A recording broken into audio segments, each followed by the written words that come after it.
The White House is definitely keen to get a deal done. And as you said, there are multiple parties involved. Oracle is the publicly traded entity that's front and center in terms of being the lead company that will be owning TikTok along with these other private investors. And look, at the end of the day, it's clear the algorithm would be rewritten or they would be licensing it. That was a sticking point all along.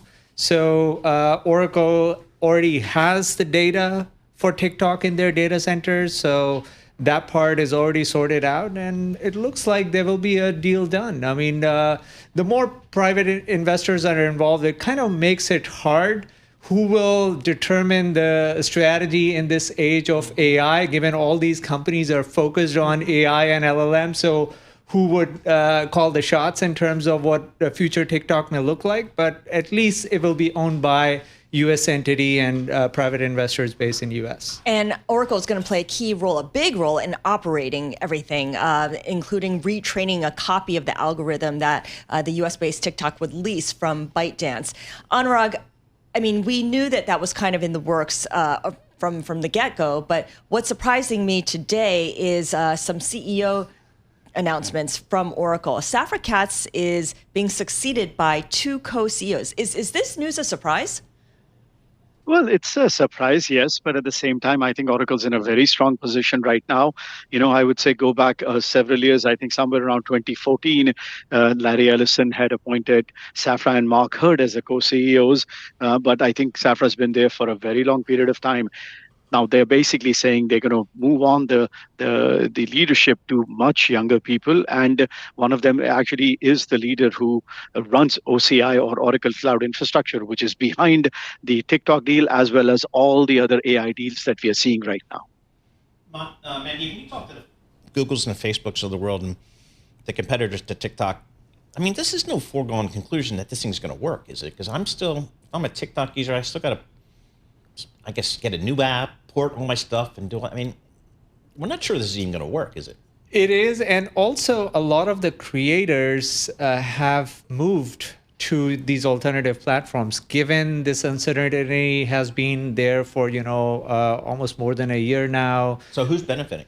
I mean, your YouTube, Instagram, okay, to an extent, Snapchat. But to my mind, the whole focus has shifted from, who has the best recommendation algorithm to who can have the best AI based on the data they have. So look at, what OpenAI has done is used all the open internet data. What Meta is trying to do with their super intelligence is use their social network data to come up with a better large language model.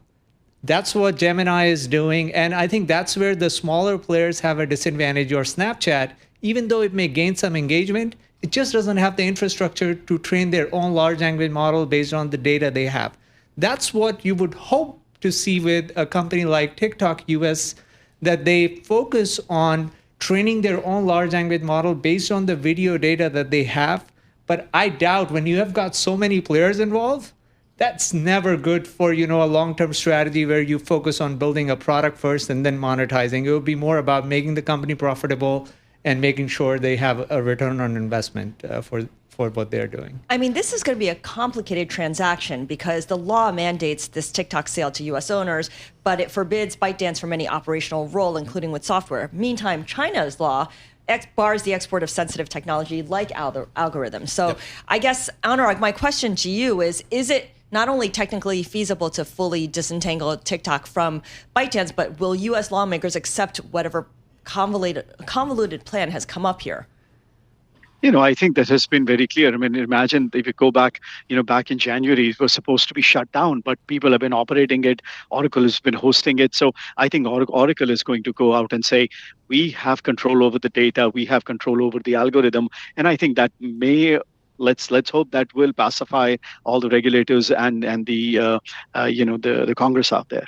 So Mandeep, do we know who the CEO of TikTok USA is going to be, who the CFO is going to be, what the board? Oh, good question. I mean, we don't know any of that stuff. No. I mean, the transaction isn't even finalized. We're still hearing rumors about who the private investors are going to be, and that list seems to be growing beyond the private equity guys. Now it's a Rupert Murdoch, and it was interesting to hear their names. Okay. But look, I mean, it will be somebody seasoned.